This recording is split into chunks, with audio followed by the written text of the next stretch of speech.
திருப்பயந்தங்குடி திருப்பயிற்றுநாதர் திருக்கோவில் நாகப்பட்டினம் மாவட்டத்தில் இருக்கும் தேவார பாடல் பெற்ற திருத்தலம். திருவாரூர்லேருந்து 16 கிலோமீட்டர் தொலைவில் இருக்குது. இந்த கோவிலுக்கு திருநாவுக்கரசர் பதிகம் பாடியிருக்காங்க. சோழர் காலத்து கல்வெட்டுகள் மிகவும் சிறப்புடையதாக இருக்குது. சிறப்பு என்னென்னா, கண் நோய் தீர்க்கும் கோவில். தொழில் செழிக்கவும் இங்கே வழிபாடு செய்கிறாங்க, பிரார்த்தனை செய்கிறாங்க. சிலந்தி மரம் இங்கே தலவிருட்சமாக இருக்குது. சிலந்தி மரத்தில் மஞ்சள் நிறத்தில் சிலந்தி பூச்சி வடிவத்திலேயே மலர்கள் இருக்கும். அது நல்ல மனமுடையதாக இருக்கும். இலைகள் புன்னை மரத்து இலை போல இருக்கும். இந்த மரமானது தட்சிணாமூர்த்தி சன்னதிக்கு முன்னாடி இருக்குது. கோவிலுக்கு முன்பாக கருணா தீர்த்தம் இருக்கிறது. இங்கே கோவில் அமைப்பு எப்படி இருக்குன்னா, கிழக்கு நுழைவாயில் வழியாக உள்ளே சென்றதும் பலிபீடம், நந்தி மண்டபம், தண்டபாணி சன்னதியும், வாகன மண்டபமும், தல விநாயகர், சித்தி விநாயகர், மகா மண்டபத்தில் நடராஜ சபையும் இருக்குது. அடுத்து நால்வரும் துர்க்கைக்கு பதிலாக வீரமாகாளி எண்ணையும் காட்சி தராங்க. அகத்தியர், பிரதோஷ நாயகன், சுப்பிரமணிய சுவாமி, விநாயகரும் காட்சி தராங்க. அம்பாள் சன்னதி தெற்கு நோக்கி இருக்குது. அம்பாளுக்கு காவிய கன்னி என்றும் நேந்திராம்பிகை என்றும் பெயர் உண்டு. இறைவன் திருப்பயிற்றுநாதர் சதுர வடிவிலான ஆவுடையார் மீது பழமையான திருமேனியோட காட்சி தராங்க.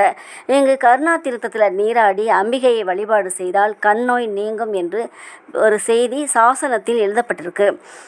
அன்னை வலது கரத்தில் அபயமும், இடது கரத்தில் ருத்ராட்ச மாலையும், மற்றொரு வலது கையில் தாமரையும், இடது கை தொடை மீது வைத்து கொண்டும் காட்சி தராங்க. கண் சம்பந்தமான நோய் தீர நேந்திராம்பிகையை செவ்வாய் மற்றும் வெள்ளிக்கிழமையில் சிறப்பு வழிபாடு செய்து பக்தர்கள் வணங்குறாங்க.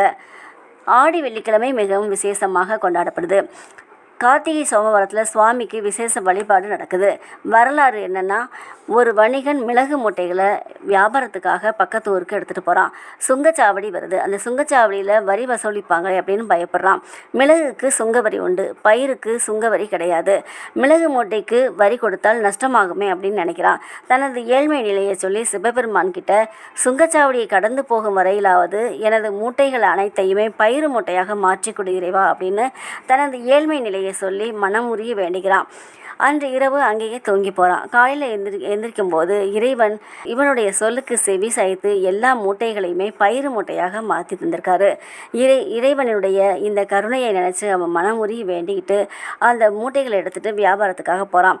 அதுக்கப்புறம் சுங்கச்சாவடியில் அவனுடைய மூட்டைகளை சோதித்து பார்த்துட்டு அனுப்பிடுறாங்க. வரி எதுவும் கேட்கல. அதனால தான் இந்த தலத்து இறைவனுக்கு திருப்பயிற்றுநாதர் என்ற பெயர் வந்தது.